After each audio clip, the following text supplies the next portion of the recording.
evening, everyone, and welcome along to this edition of SportsView, the final one for 2024. Good evening, Derwynne, and welcome. Hey, Pat, how are you?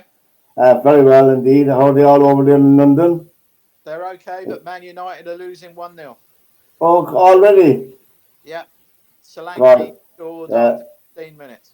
we're on the air on Thursday, the 19th of December, and the final quarter-final of the League Cup across Channel is on tonight between Spurs and United. And as Derwynne says, Spurs are 1-up at home at the moment. The other quarter-finals were on last night, and I think Newcastle, Liverpool, and who else? My head is gone. Newcastle, Liverpool got Oh, I through. can't think. I can't think now who the other one was. We'll think before the show's over. But anyway, Joe Waters is down with us, and he'll be coming in as well, Joe, as soon as he gets himself organised. But as I said, it's on Thursday the 19th, and the travails of Man City, we're normally on a Monday, continued over the weekend gone with their defeat in the Etihad by Man United. It was probably one of the sweetest victories, Derwynne is a Man United fan, for Man United for a while. You didn't expect it, I bet. Oh no, I didn't see that coming at all. But I mean, once they got to 1-1, anything can happen then, can't it? Yes, that's very true. I think with City, their confidence is down, and it happened. We won 2-1. You know, a funny thing about it is this to me: the press, the sporting press in Britain. Guardiola has got almost a free pass, a free ride from them. When you compare that to the manager of Manchester United, to Ten Hag, the vilification of Ten Hag after every match by the press, and the same with all Man United managers. I mean, it's quite shocking that there are serious problems in Man City's football dressing room at the minute. There's no doubt about that because it's reflected on the field. A lot of the players, I don't think, are listening to Guardiola anymore. I really think he's lost the dressing room. But as well as you said to me, I think the players themselves, some of them are gone past it, and it's not being recognised by Guardiola. Well, I think they've got a little bit of an aging squad, haven't they? And the other thing that's the problem, I think, is this sort of I nearly want to say arrogance that they'll just keep on winning. Yeah. I mean, I know the fans think that they think they'll overtake United's record and everything else, but I mean, until they win a European Cup, that ain't going to happen. And I can't see them overtaking what United have done. And one thing, Derwynne, there's a few things, but one thing in particular, Eric Haaland has been anonymous in the last 5 or 6 matches for City. Yeah, I think they.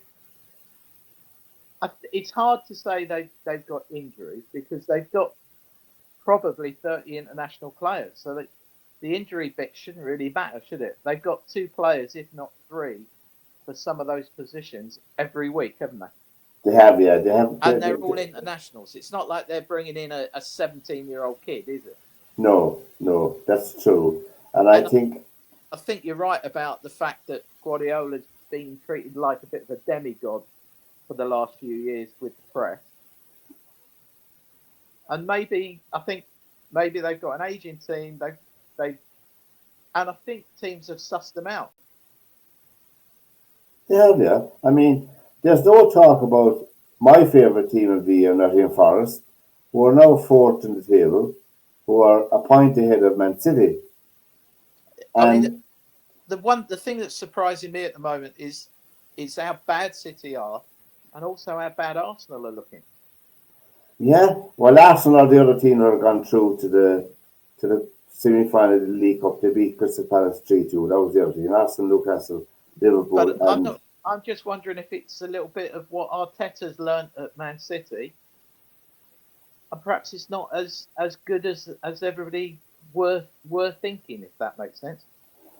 True. I mean, I think that the league. I think the two teams, Chelsea would look to be a better bet for the league now than Arsenal. Well, Liverpool look really good, don't they? Liverpool look a solid team. I Yeah. think Chelsea have the best player in the Premier League at the moment in Oh, Cole Palmer. yeah, without doubt. I I mean, think he's th- superb. that's the interesting thing about all of that with City too, is he couldn't get away from there fast enough. And you think about it, I mean, Chelsea's done really well getting hold of him, didn't they? Well, they did. You know, he's that player that uh, that has allowed. I think the style of play that Chelsea are playing allows Cole Palmer to be where he wants to be, wherever he likes on the field. Yeah. I think there's too much of a diva attached to Guardiola, too much altogether. I think the press, particularly the printed press and the broadcasters, have made, as you said, a god out of him. And he's, really, there's no scrutiny now. They've lost 11 out of 12 matches. There's no scrutiny. If that was the Man United manager or the Liverpool manager or Arteta, they would Uh, be absolutely headline news every single day. Well, Every day. they'd be begging to get him sacked, wouldn't they? They would, yeah. They'd And be baying for his blood, wouldn't they? I think he's come to the end of his natural life with Man City. That's Guardiola, I you think know. Guardiola's next move is managing Spain or something. I think he'll go down the international route. Yeah, you could be right there, you know. You could be correct there in that, you know. We have to mention, Derwynne, we normally don't do this, but there's a special um, Christmas charity event on tonight in Fairview Rangers Football Club. It's the 19th year of it, and it's run by Anna Moore, our own Anna Moore, who will be back in the hot seat with us in the new year. It's called the Kevin Bell Repatriation Trust, and it does say what it says on the tin.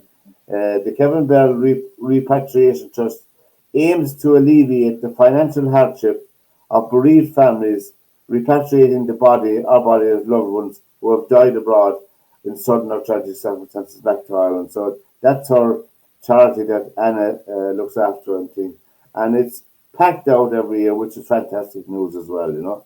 And couldn't be there, Anna, but we wish you the best, and we'll give you our own donation later on from SportsView. But it's a fantastic charity, and it's an unusual one, but it's you can imagine yourself if your wife or husband died on holiday, and you obviously can't plan for these things, and sometimes it can be very, very expensive to get a body back if you ever listen to an interview of people, Yeah, she's a good girl, isn't she, Anna?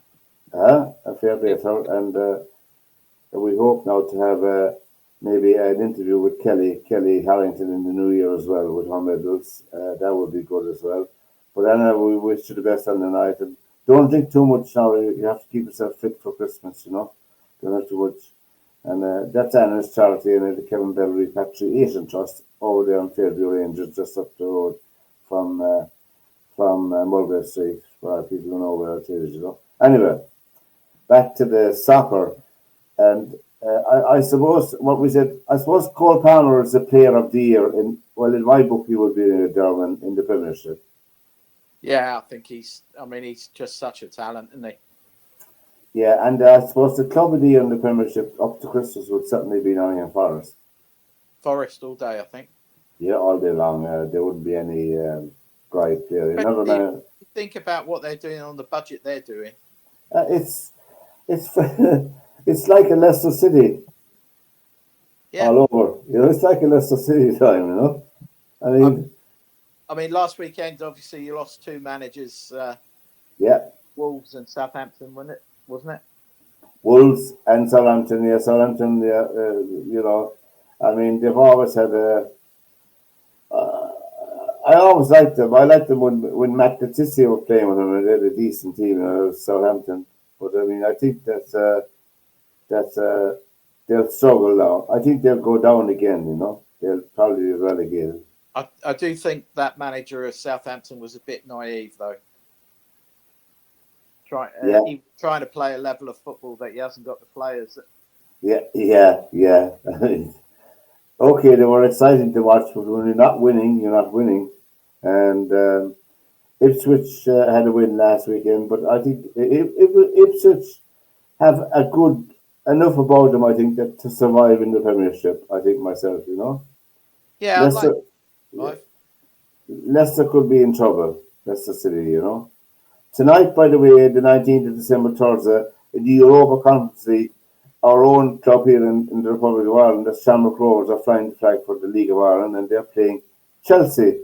Now, obviously, we don't expect Shamrock Rovers to get a result against Chelsea, but nevertheless, I think they've done enough to get into the group stages, which is a phenomenal result for League of Ireland and for Shamrock Rovers. And of course, there'll be Johnny Giles, the famous Johnny Giles' old club. And Johnny was a hero across channel for years and years.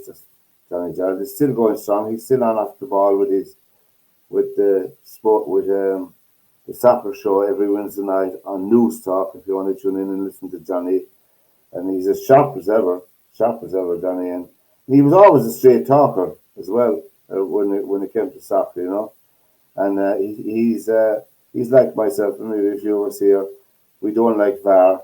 We don't want VAR in soccer, We don't like it, Well, yeah, that's good. But yeah, yeah. The draws for the World Cup qualifying groups were held during the week as well, Now I must say, England, England got a draw that I had to look at it twice first to see what it was like. England were drawn in what were they drawn in? England were drawn in Group K of the World Cup qualifiers. England were drawn with Serbia, Albania, Latvia, and Andorra. Can you just imagine that like that? Can you imagine getting a draw like that? You Yeah, know, nice, and isn't it? it's a five group. There's a few four groups.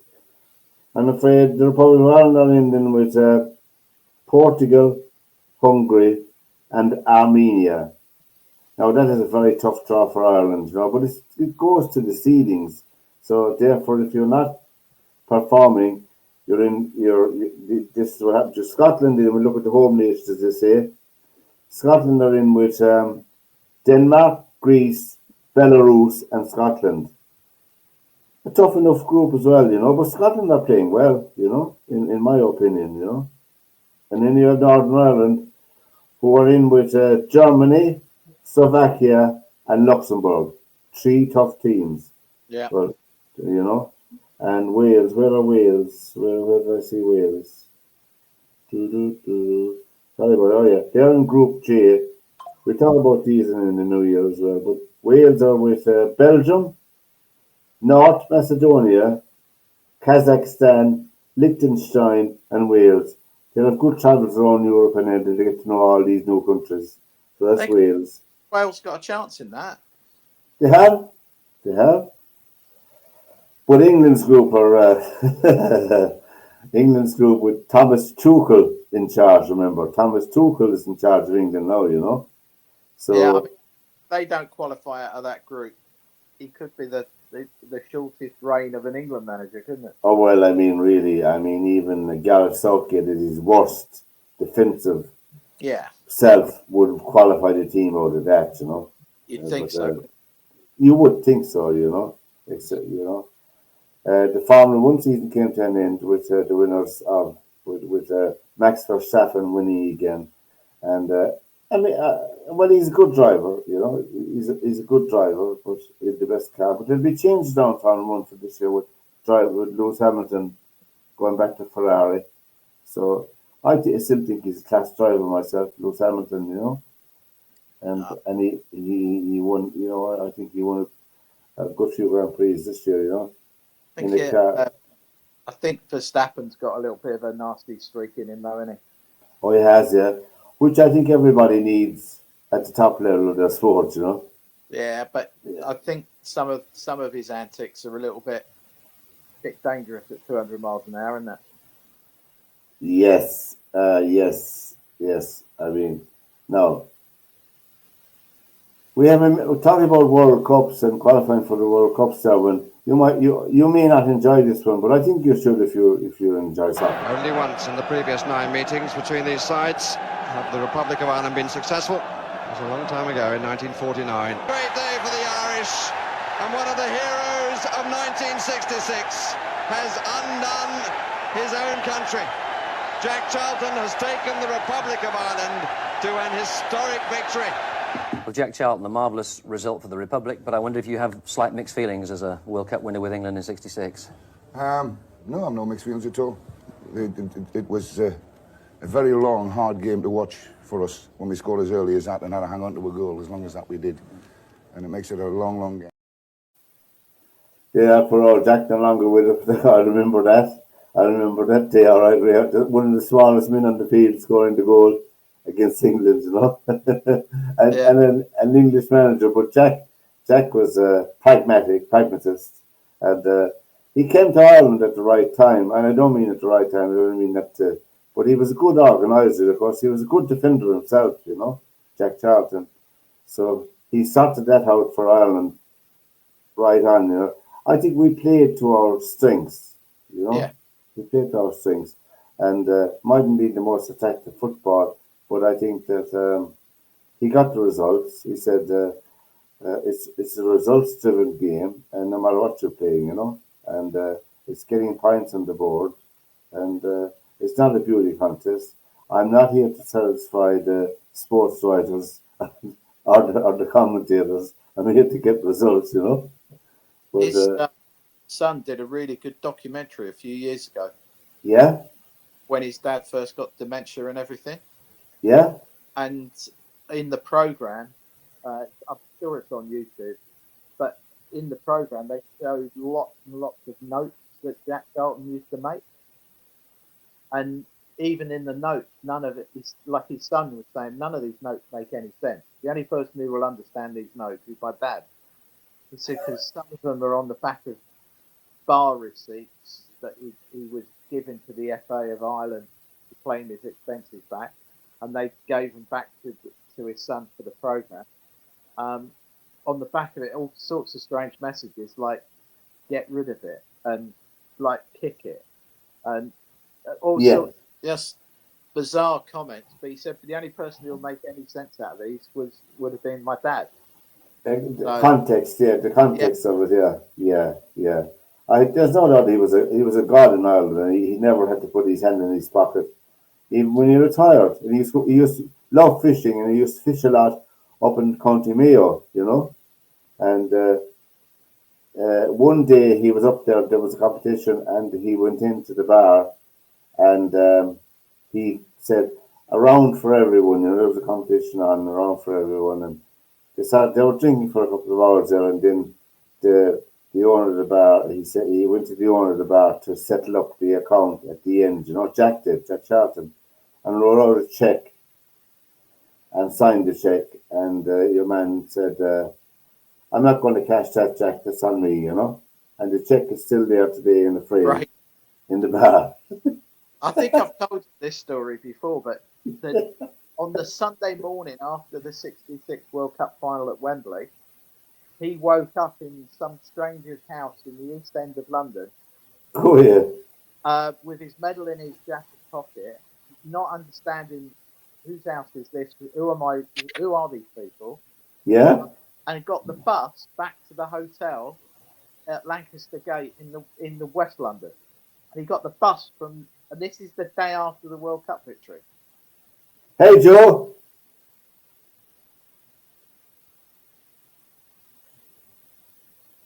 Come in, USA. Come in, USA. Hey, Joe.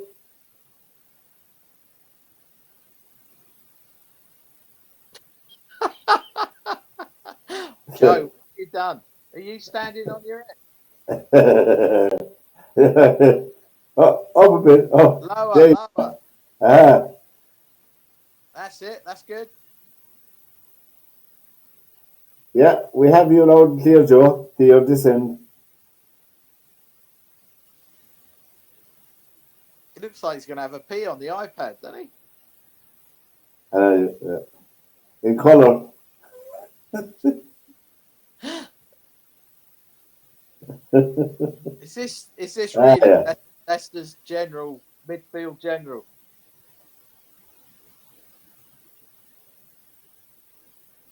Don't know what he's up to.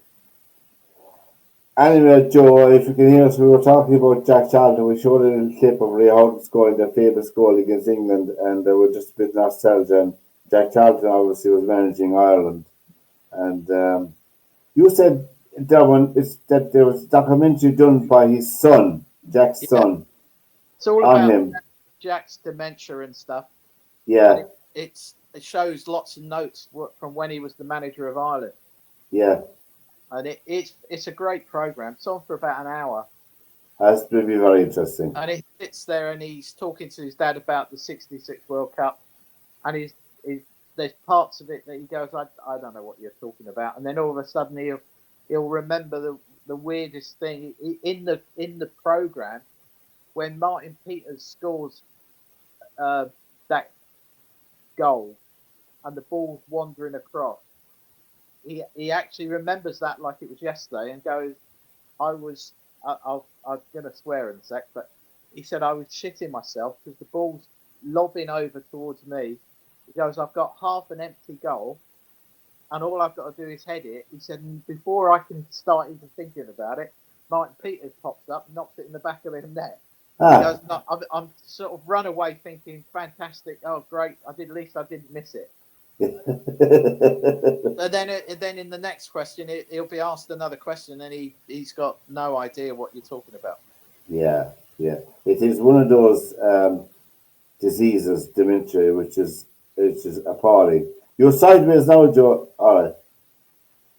But dementia is one of those diseases which is terrible. It's afflicted a lot of people, and it's pretty common.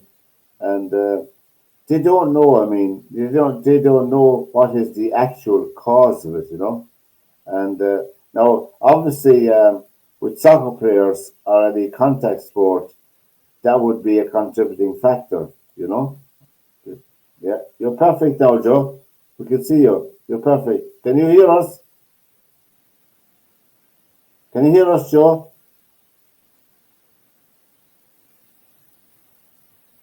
We see you loud and clear here. Can you hear us? Gonna have to do hand signals to him.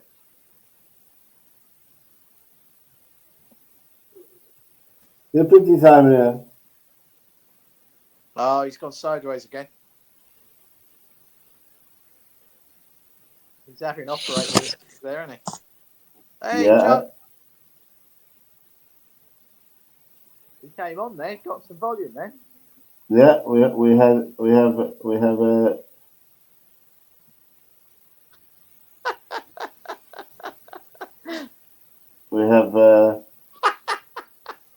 Joe's giving it Mr. Magoo here, isn't he?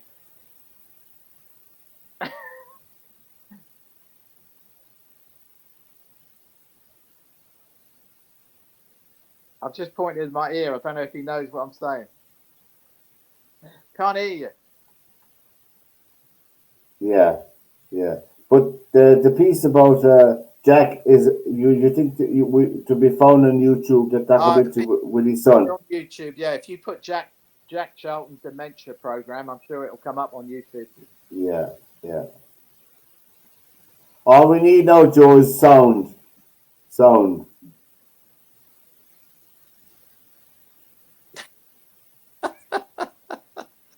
This is actually making me giggle. This is. Can you lip read? Yeah.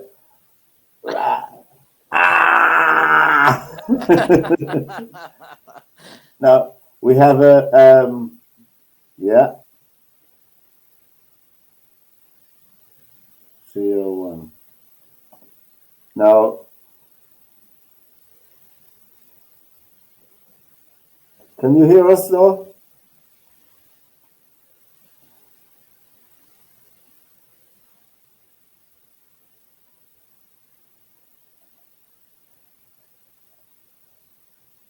Yeah, I'm sure if you Google it, Pat, you'll find it on YouTube. Oh yeah, I'll have a look for that now tonight. And Alan, you're talking about heading the ball and that. Alan Shearer did a good one. That's on. It was a BBC program about dementia and heading the ball. That sounds like Joe's alive again. And what's his name? Gary. Gary Lineker has gone from Match of the Day. Yeah. So he's what's her name? Kenny Dalglish's daughter has got the gig. I thought Chapman would get that. Mark Chapman? Yeah. He's very dour. He's very dour. Well, I think anyway, How are you, Joe? I'm good, mate. Finally. Now, Joe, you're one of those Apple geniuses, aren't you? I'm telling you. Don't need to talk to me about it. We have. We just mentioned that my opinion is that your man Guardiola has lost the dressing room, and the way the team are playing, we think that he's getting a very, very easy ride from the media, the print media. That when you compare him to Ten Hag, every game Ten Hag played or Manchester United played, he got a hammering.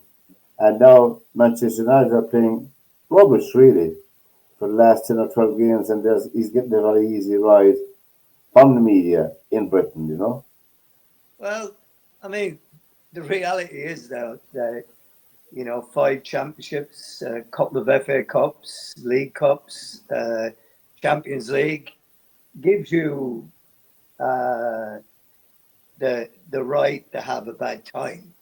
Yes. I read an article that was very interesting the other day where Guardiola is a huge disciple of Johan Cruyff. And Cruyff had exactly the same experience in Spain with Barcelona.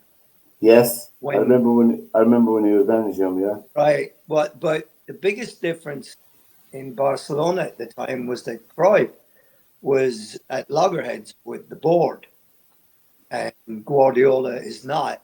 They love him. They just signed him to a new contract, and he will get the rebuild team, which is what he has to do. Yes, we were saying that there's a few of the players. Yeah, and gone. They're gone. Guardiola was the one that got injured when Cruyff team lost the plot. And now it's come around to him. I mean, people can say that one player doesn't make a whole difference, but Rodri had a huge influence on that team. Well, he had, yeah. There's no doubt he was a huge loss to the team. Yeah. I agree with you there. But Walker is gone. Sorry? Walker is gone and De Bruyne is gone. They're not effective anymore. No, they're not. Neither is Haaland. Haaland is what's his name? The Portuguese guy, Bernardo Silva. Bernardo Silva, yeah. He's been ineffectual as well. Yeah.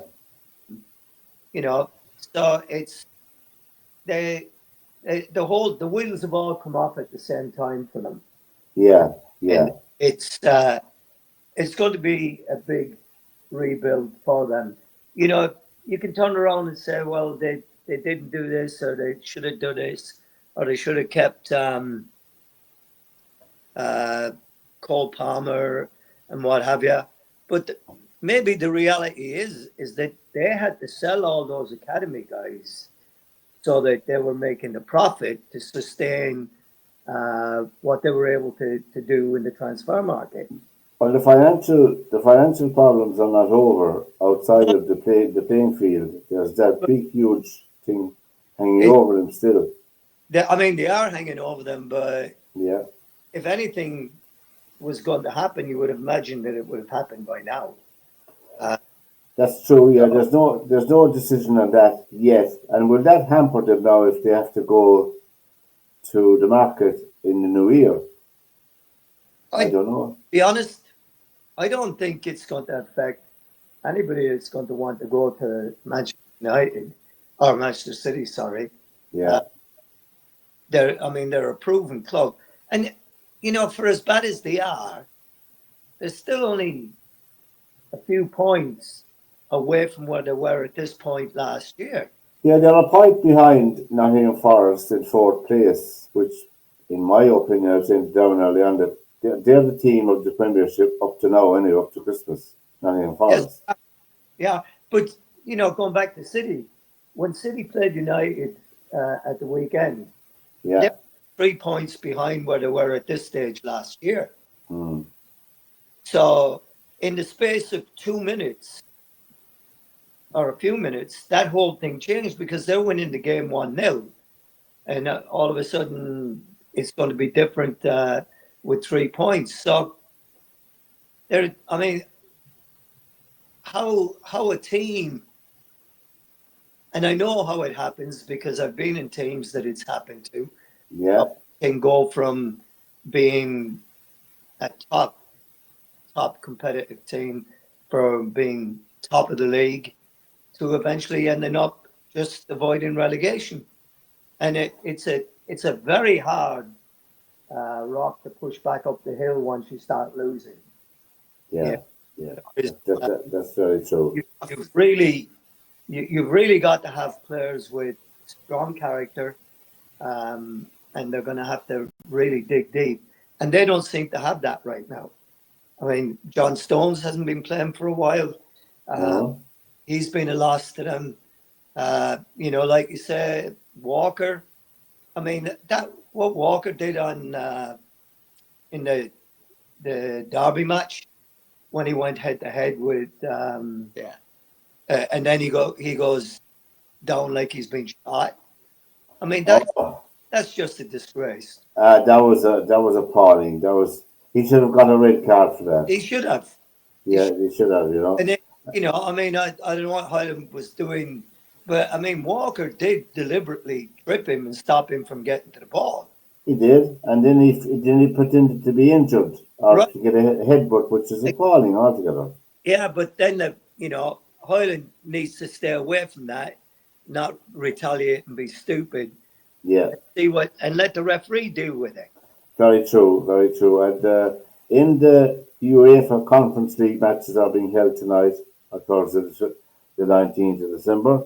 Chelsea are leading Shamrock Rovers 3-1 coming up to half time, and Chelsea scored first, and then Shamrock Rovers levelled up. And then, but I think even if they're beaten tonight, Shamrock Rovers qualified for the group stages of the Conference League, which is very good news for League of Ireland soccer. Anyway, I think League of Ireland soccer got a good boost last year. Just to be a bit parochial for a minute, when Damien Duff took over Shelbourne, he brought a new energy and a new excitement to the soccer scene, and so much so that he won the league with Shelbourne, as you know, and they'll be in the Champions League next year. But he's it's an old cliche they say, but he's improved the standards in League of Ireland, because when a team like when Damien Duff comes in and gets new players in and does certain things, it gives a new energy to the other clubs around them to rise themselves up, to attempt to raise the standard of their own club, which is interesting point. But we've seen now Galway United and Cork City are coming up to the Premiership in Ireland next season. So it's looking to be a new era, hopefully, in League of Ireland football. I'm only thinking out loud. But Joe, before you joined us, Anna Moore was speaking to our producer today, Mary, and Anna will be back if we'll have her next after Christmas. And I said, of course, there'd be a seat at the table for Anna, Anna gets to choose her holidays and do all that kind of stuff. Oh yeah, she did all this travelling outside of the SportsView with no permission, but we'll allow. Yeah, I mean, what she become now, the prima donna here or what? Yeah. You could put those questions on when she goes in. Well, she's back. I'm going to have some words with her. Oh yeah, she's looking forward to it. But she said she's involved in a charity. I was telling Derwynne Okay. for the last 19 years, and she runs the gig for that charity, and it's on tonight in Fairview Rangers Club. You Okay. know where Fairview is. It's the Kevin Bell Repatriation Trust Fund. Kevin Bell, and that brings back people who have lost loved ones abroad in holidays or whatever, and it helps them with financially to bring them back to Ireland with sudden deaths and all, you know. So that's what she's involved in tonight. So down in Fairview Rangers. Also, George, you're here. We this time of the year, there's still a lot of tragedy in the world, and we have it here, and we have it in the other side of the world as well, where people are being kicked to death and people are being assaulted, and I'm sure you have it in your own country as well, you know. But over in, I saw this today, Grimsby Town Football Club. Everyone at Grimsby Town Football Club is deeply saddened by the passing of Barton Towns FC's James Hitchcock. Our thoughts are with his family, friends, teammates, and loved ones during his extremely difficult time. Now, that young man is, I think, about 30 years of age.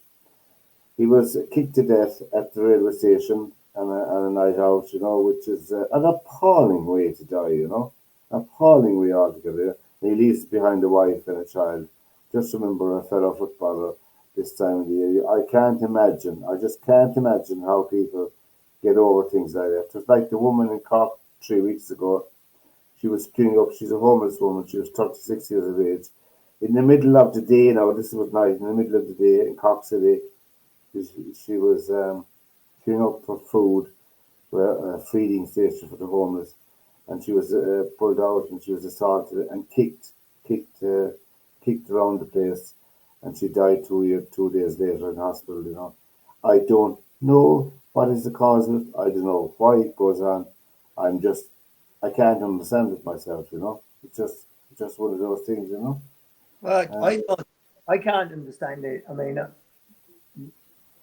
read the Irish papers all the time, and I cannot believe how much um, violence there is on the street. Murders, yeah. Yeah, and Oh, people not getting punished for it. well, that's the worst part of it. Yeah. Yeah, and I mean, some of the lame excuses that people are coming out with, that people should not be punished. You know what? You should have thought about these things before you ever did what you did in the first place. Yeah, yeah. You It's know, just Oh, the world's gone nuts. I mean, I was just it, telling Pat earlier on. I know we're going a bit off piece there from sport, but there was a woman last week sued the company that she works for. She was awarded £29,000 by the court because she's on maternity leave. She'd had the baby 2 weeks ago, and her company didn't invite her to the Christmas do, and she had mental health issues over not being invited, and she got 29 grand from the company. yeah, it's The world's gone bonkers.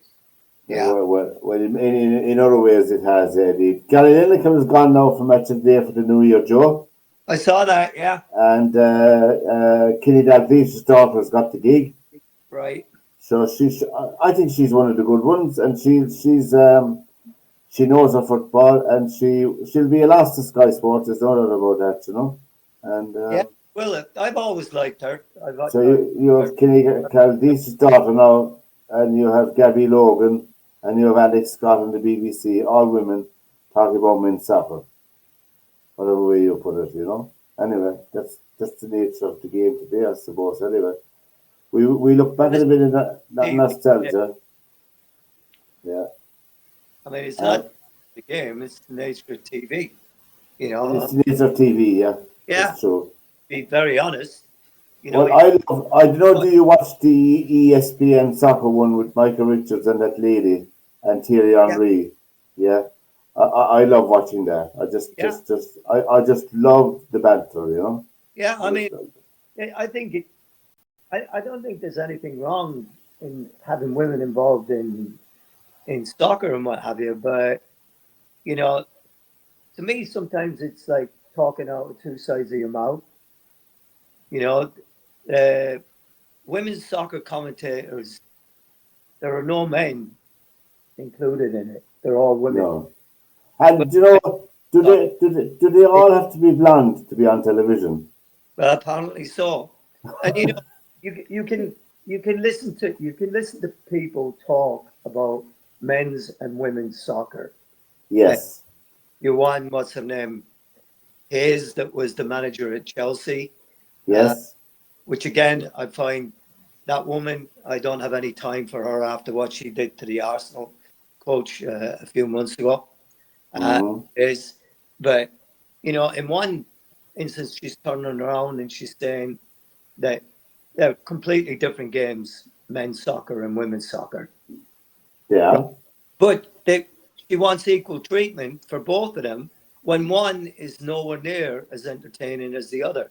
No, it's not. No, I watched the Republic of Ireland against Wales. You know, the qualifier where they were beaten at home by 3-1 by a competent, well organised Wales side. You know, and it spelled the end of the manager of the Republic of Ireland. You know, but anyway, and God, it was a tough watch, and I don't mean that in a derogatory manner. I mean it was a very, very tough watch. You know. Now here's a bit of nostalgia. This time of the year we're going into nostalgia. See how many players, Joe, do you recognise in Derwynne in this one? Derwynne with it. Curled in dangerously. Aldridge! It's there, it's 1-0. And John Aldridge has made it count. Gillespie the run on the other side. Oh, here, this is the beautiful Keane. And Roy Keane gets his first international goal. 10 minutes gone. And it's 2-0. Quinn's made a good run into the inside left position, and that's for him. Flicked inside beautifully for Sheridan. Here goes John Sheridan. Oh, what a masterful goal! What an absolutely brilliant goal by John Sheridan.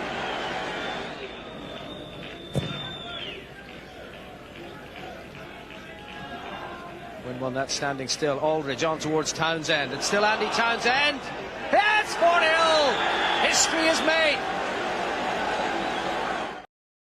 That was fun. A lot of names there: Andy Townsend, John Aldridge, Roy Keane, Dennis Irwin, John Sheridan. God, what a team, lads! Yeah, that was a qualifier against Northern Ireland that came back to go. That's Roy Keane's first international goal in an Irish shirt, you know. Yeah. And anyway, they were the days. We showed an earlier one, Joe, of Ray Houghton when they beat England in the Euros that time, you know. Oh, but yeah. The World Cup groups were settled out during the week. Did you see them? The World Cup qualifying groups. Saw it announced, and England got a peach of a draw. You know. I'm just looking for them here, and I have them here. But they got a peach of a draw. England's group in the qualifiers for the World Cup. They have Serbia, Albania, Latvia, and Andorra. Thomas Tuchel must be delighted. He must know somebody at. He must have something on somebody. That's all. He must have a file. He must have a black book. God. The Republic of Ireland have an easy group anyway themselves. They have Who do we get? Germany, Portugal, and Spain. They have Portugal, Hungary. About what we get. They have Portugal and Hungary and Armenia and the Republic of Ireland. So they won't beat Portugal and Hungary, home or away. They might get a point or two against Armenia, but I can't see anything else really happening for them. You know? Do you think England will be able to finish in third spot and qualify in that group? Well, you know, first game and a half. That's the one everybody buying tickets for.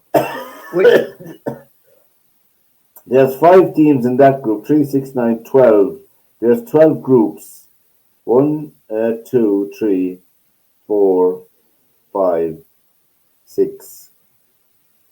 Bear with me now, lads. 6.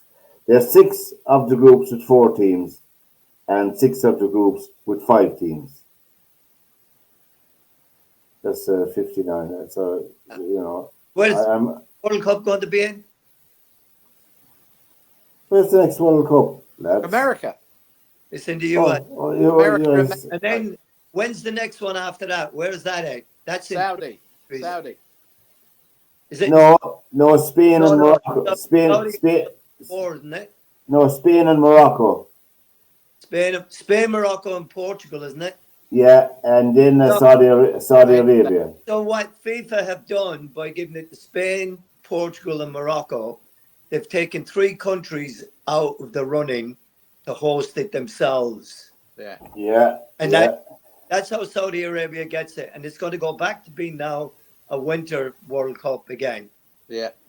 Well, in fairness, though, I must say one thing. I was a bit, what's the word? I don't know what word I'll use, but when the World Cup was hosted in Qatar, apparently from a fans and attendances point of view, and people who went to the World Cup, it was one of the most positive of the World Cup for people who were attending it. Insofar as there was no trouble there, none whatever. There was no stealing of anything from anybody there. In comparison to other World Cups and other venues, people could leave their wallet, their phone, and their money on the bed in their bedroom, and when they came back, it would be there. It would be there for them. They couldn't get over of the honesty and the attitude of the Qataris in Qatar. So that's, and the hospitality as well. So all the positives for people attending the World Cup, and after spending big money to get there, it was a fantastic experience for the people who were at the match. Just the feedback from it, Yeah, but what people that were stuck in, what was it, trailers for building stadiums and stuff like that? Yeah. How they were treated, and that's all been conveniently forgotten about. No, well, I don't think, and I have no reason for saying other than that, I don't think you'll have the same problems in Saudi Arabia. They're far more advanced than Qatar ever was, and they're far more prepared because they're used to holding big sporting events. For instance, the big boxing match on Friday between Tyson Fury and Usyk is on in Saudi Arabia, as we know. Every boxing is in Saudi now, isn't it? It is. It is. That's true. Over there, isn't it? Yeah, I mean, they'll have the darts over there next, won't they? Well, after the World Cup, they're looking to have the Olympics over there. Yeah, they probably will. And they're building 2 new cities from scratch, from zero zilch. From scratch over there. It's an amazing country. What about the news this week that the Super League is back on the agenda? The European Super League, led by Barcelona and Real Madrid. That's all about money, isn't it? Well, but of course it's all about money, but it again, it's like, what part of this am I missing? People are complaining about how many games people have to play. They are talking now about having 2 groups, qualifying groups, and the top 4 teams in those groups will meet in the semi-finals, which will add somewhere in the region of 14 to 18 games per season. And they're already complaining about the schedule being... They're talking about having it as a biannual in every second year. I don't know how that will work, because in athletics you have the Olympics, and then you have the World Championships next year in 2025, which is the odd year, if you like. I don't know, they're going to knit that into the soccer season. I don't know. When is enough? There was a time when there was only 16 teams in the World Cup final. Do you remember? Oh yeah, well, 4-4. England had only 16 teams, didn't it? Yeah, and now you have 32, is it? Yeah, is it 32? Yeah, 30 to double it. It's 32 now, and if they'll increase it any further, there'll be teams going to the World Cup who will won't be even as good as the Republic of Ireland qualified for the World Cup. And you'll have 10 nils and 8 nils, you know, all of a sudden you won't have the quality of soccer then, you know. I think that they're trying to do too much for too many people, you know. I think so. It's You know? greed, isn't it? Let's face it. It is, yeah, it is. Just to give you an update, boys, Tottenham are 2-0 up against Yeah, I United. just thought that. Oh, they're 2-0 up against United. Yeah. What we were saying there, Joe, about United before you come on was that we think that Rashford is gone anyway out of the club. We think Harry Maguire and Johnny Evans and Casemiro and Ericsson, they'll be all out the door in the new year. I think that most of those guys will. Only thing actually is I was watching the Derby match, which was a poor game anyway. I mean, it was one of the poorest for a long time, in my opinion. But Harry Maguire actually had a good game in that, and he looked like with Martinez and with De Ligt on either side of him, that looked like a pretty solid back three to be able to play in what Amarin wants to do with his 3-4-3. Because I mean, if you've watched his Atletico or his Porto team play, what happens with it is that the two wing backs drop back and make a back five when they're under pressure, and the two wing players drop back to make a 5-4-1 defensive unit. So there could be a place for him because I mean, Haaland in that game didn't have a kick. No, Haaland didn't get a look at the ball. No. He got no. I don't think you get any ball in the match. You know, I saw most of it. So I mean, there might be a place for Harry Maguire in that, and he's got Mazraoui and he's got Dalot that seem to be the wing backs that he's using right now.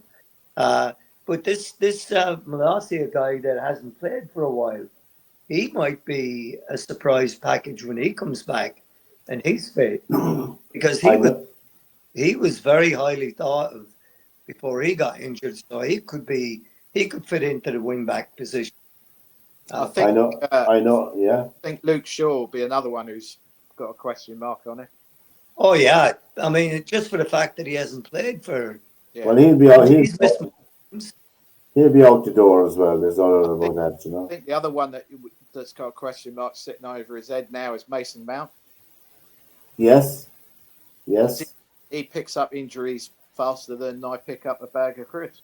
What about the Scottish fella, McTominay, is it? Oh, he's gone. He's gone ages ago. Oh, he's gone, is he? He's over. Where's he at? He's at Napoli. Napoli, yeah. Where is he? Oh, there you are now. I didn't notice. Well. There again, McTominay, they didn't want to sell him, but the board rules of him being a homegrown player. Oh yes, yeah. All profit for him. So it knocks back some of the stuff that they've done in the meantime because he's from the academy. Well, well, isn't he? What's that? He's doing really well for Napoli. Oh, he's scoring goals and they love him. Yeah, he's a good player. He was a good player. I like McTominay. I thought he was honest and good. He was. I mean, he put in a good shift every game. Yeah. Mm-hmm. And I think there's no doubt. It's a stupid thing to say, but I know you know what I mean. I think there's no doubt that Amarin is in charge of Manchester United team at this early stage. You know, there's no doubt about it. He's asserted his managerial skill over the team. You know, and there's no doubt now that he's in charge of the team. You know. I don't disagree with you, but yeah. You know, I honest to God, sometimes I read journalists and what they say and what they do and what they write about, and I was reading one the other day where it was talking about Ten Hag. When Ten Hag took a tough line with Ronaldo and who was the other one that he singled out? Oh, the guy that's at Chelsea now. What's his name? He came from Dortmund. I forget his name now. So, and they're saying, well, you know, Ten Hag picked on two easy guys to have a go at. Well, you know what? Rashford and Garnacho aren't exactly the strongest of characters. No. You know, and they're saying, Cameron's made a point about that. I mean, I totally agree with him that he can make an example of whoever he wants. But Rashford has made it clear for the past 2 years, and this is not. You cannot tell me that 1 year a guy scores 30 goals for a coach, and then all of a sudden he doesn't like that coach anymore. That doesn't make any sense to me. He's had his best season ever under Ten Hag, and then the next year he goes, and his head is in the clouds. Yeah. So, is it him getting too big for his boots? And well, you've got to look at what he did during that international break, where all the United team that were not called up. So there was no England players for United, but they were in training every day, and Rashford disappeared off to America. But you know, Pat and I talked about this last week when we were talking. You know, I mean, Amarin came out and made it very clear that was the position of the club at the time. Yeah. Casemiro and Rashford go away. If that's the rule, I'm not going to call them on that. They can do what they like, but that's showing you where the club is. Yeah. In terms of what their expectations are of their top players. Exactly. Yeah.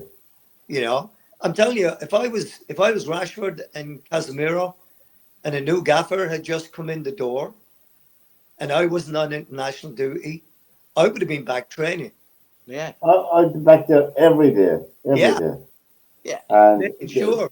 Because no matter what anybody says, first impressions are lasting impressions. Yeah. And there's some cloud over Garnacho now as well, you know, who had potential. There's no doubt about that, you know. Oh, yeah. But see, he's the one that they go to that. Oops.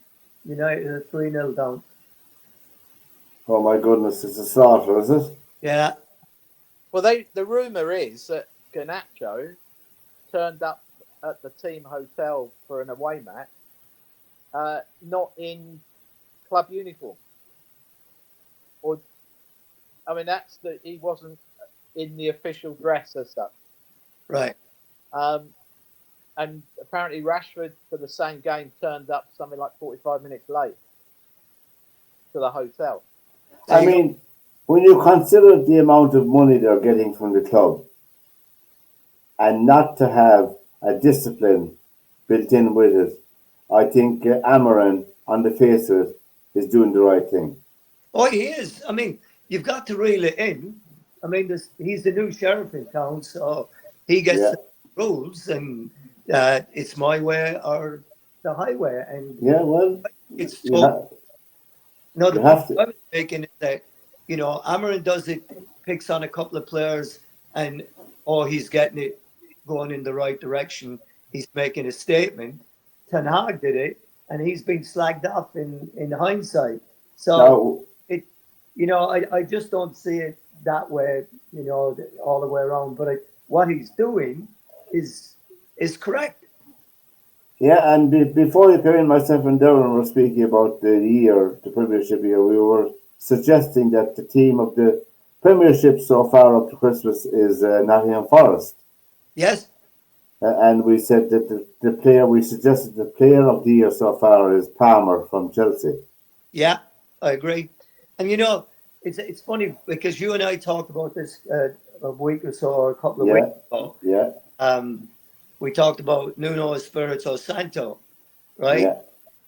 His star was on the rise Up. at Yeah. Wolves, and he did a great job at Wolves. Then he takes the job at Spurs, and all of a sudden, his star starts falling because the results aren't there and what have you. And Spurs are as big a cluster of a club as you could come across.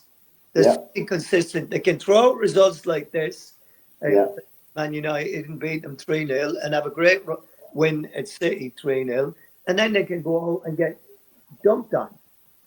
They can, and I they- think I think that it took them a while to overcome the loss of Harry Kane. Yeah, I but mean, their decision to sell him and what have you. So, yeah, yeah. you know, Well, but I'm talking before that. Yeah. I mean, Harry Kane was there when Nuno Espirito Santo was there. he was. So so again, is it Daniel Levy pulling the strings there and doing it on the cheap like he always does? Yeah, You know, yeah. because let's not forget the money that he got for Bale. He brought in 10 players or something like that. There's not one of them at the club anymore. No. So complete waste of money. So, and Nuno gets the blame for this when really he's a very good coach. He is a good coach. There's no doubt about that. There's no doubt about that. Done at Forest is absolutely tremendous.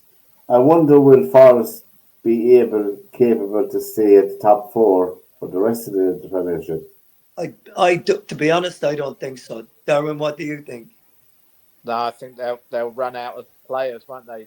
In the end. Well, you have Forest and Brentford and Brighton now in the top 10. But they've only all those three teams. Even if you just said Brentford and Forest, they've only got to pick up 2 or 3 injuries to their play.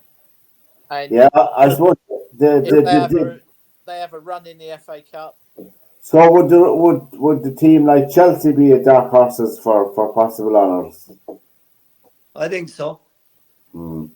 And I wouldn't. To me, it's hard to see past Liverpool winning the league. I don't know. I'm not. I think there's still something to be played out there. But you talk about Brentford, and they get beat 3-0 or 3-1 yesterday. Brentford scored in the last minute of the game. They get beat 3-1 at Newcastle. But then they can go out and they can pull off results like they did. I think they're playing Nottingham Forest the weekend. Yeah, That'll be interesting match. I think Forest are going to finish higher up than we think or were expected. My biggest fear for Forest is that they would make it in Europe, and then that is going to be a huge challenge. Test. Yeah. Because they've got a big squad, but they're not all proven. People mustn't forget there are only a handful of clubs in Britain have won the European Cup, and Forest is one of them. Yes. In their history, Different time, though. They won back-to-back European Cups, Nottingham Forest, so they have a pedigree as a club.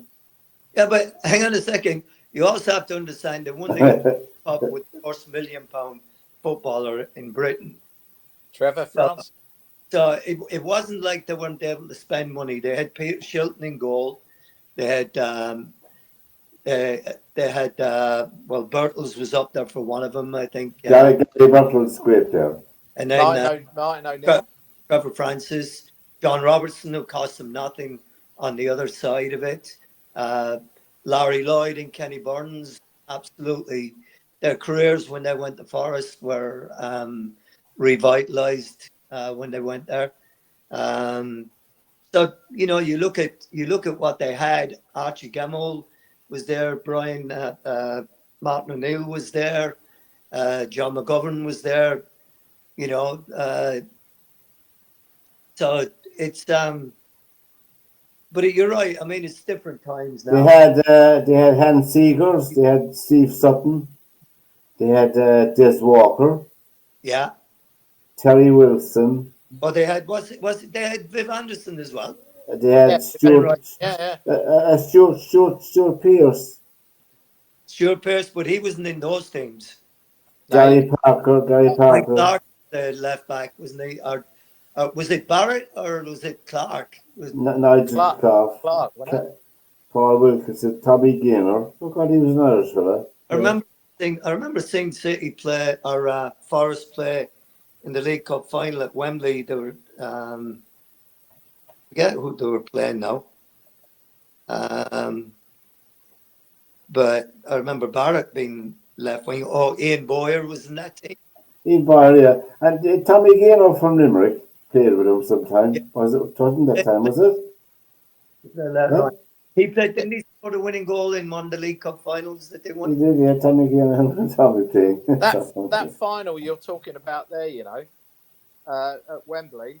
My brother, mum, and dad, we went to that game. And when the players were warming up on the pitch, Nigel Clough must have been about 6 or 7 years old and was with Brian Clough kicking the ball behind the Notts Forest goal. Yeah. Yeah, on the old dirt track, on the old greyhound track. Yeah. Oh, God. I saw a great one about Clough the other day. He said that when they told Bertels get off the bus, and they were on their way to a trip in the Far East or somewhere like that, and Bertels was at the back, and he was whining about it's a long season and we're having to do this and we're having to do that, and it's this, that, and the other thing. Clough tells the driver to pull over outside the motorway and tells Bertels get off. Says, go on, get off, get your bag, go home. So he lays him on the side of the road. So they get to the I'm not sure if it's the same trip or not. They're on the plane, and Clough is grumpy because he doesn't like going either. And he just didn't like what Bertels was doing. He was bringing down the whole tone of the trip before they went. But Clough is there, and there was sitting in front of him was a guy with a couple of kids, and the kids were making a right racket in front of him. And Clough says to the fella in front of him, he says, "Can you keep the kids' noise down, please?" And the fella says, he didn't say anything anyway. So the kids are going on again. And the next thing, Clough gives the guy a slap in the head. He said, "Can you keep your kids quiet, please?" The fella turned around to him. He says, "They're not my kids."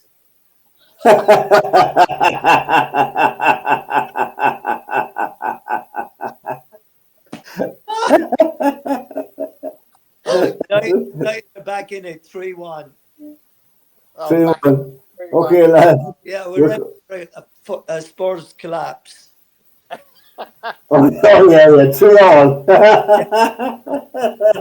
And a penalty shootout. What will be decided tonight? Anyway, that's the last quarter final of the League Cup is on tonight as we're on here. And Arsenal, Newcastle, and Liverpool are through to the other three teams through from last night. So there you go. The chances of Arsenal and Liverpool drawing each other in the semi-final. Yeah, to be what nice. about Arsenal Spurs in the semi? Nah, don't see it. Who? Do you reckon they'll split that?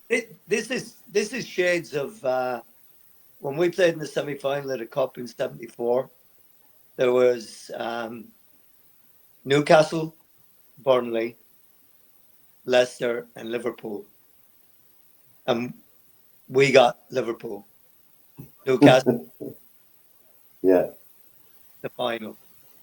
They were the poorest teams out of the four, and if we got any one of the other two, we'd have. Well, yeah. Well, who knows? Yeah. Better chance, but I have a sneaky feeling here that it could be Arsenal and Liverpool. Yeah, well, they're two foreign teams anyway. Yeah. Anyway, I presume that you have your turkeys ordered and the ham ordered for next week. There's a special day next week. Huh? Or the prime rib. Lamb for me, no turkey. Yeah, we've already had turkey and ham at Thanksgiving, so you have to have something different. So they're all dead. All the turkeys are dead and eaten since November. Yeah. Got Christmas off. Yeah. Anyway, lads, we'll be back again in the new year. Probably, I don't know what dates we have. Back to our normal Monday in the new year, and we'll have our friend Anna back with us anyway, you know, in the hot seat, which is good to have. She's looking forward to it. But we have the big boxing match to look forward to Saturday night between Tyson Fury and Alexander Usyk. I suppose it's a red letter day for Tyson Fury because if he doesn't win this fight, there's nowhere for him to go. It's like he'd be like Anthony Joshua. He'd be looking out the window from the inside. And I think that, well, I thought he won the last fight against Usyk. That's just me. I scored it with Tyson Fury as the winner. But anyway, that's the strange world of boxing we're living in, you know? It's all a strange world. The only way you're guaranteed to win in heavyweight boxing is to knock him out, Yeah. knock your opponent out. There's no doubt about it. To have him looking up at you. But anyway, to be on about, I think, 9 or 10 p.m. Greenwich Mean Time, Saturday night. So the house here around me will be full, and there's no doubt about it. I bought a load of Mars bars and Aero chocolate and what's nuts as well, peanuts and dips and all this rubbish as well. And don't forget the potatoes. Oh yeah, they're here already. Yeah. You know, they're here already. It's been a blast, lads. It's been great having you along, Derwynne and Joe. And we've come to the end of this session, but we'll see you on the whatever Monday it is anyway, in January sometime, 2025. So we'll have. Oh, by the way, Derwynne, if you didn't see the golf, the McElroy and Scheffler played Brooks Koepka and Bryson DeChambeau in the challenge in Las Vegas. No, I didn't say it. Scheffler and McElroy won it anyway, you know. It was a television TV game. occasion, really. They were all mic'd up and all, but it was just a PR thing, really, you know. Yeah. Like the whole series was. Anyway, we hope the golf will improve as well in the new year. Anyway, from Derwynne and Joe and myself, lads, it's been a blast. And thanks a lot. And happy Christmas to both of you. And hopefully something will turn up in your door in the next couple of days, courtesy of SportsView. But thanks for your time. That's been a blast all the year. And happy Christmas to all your families. Merry Christmas, Take care, boys. everybody. See ya.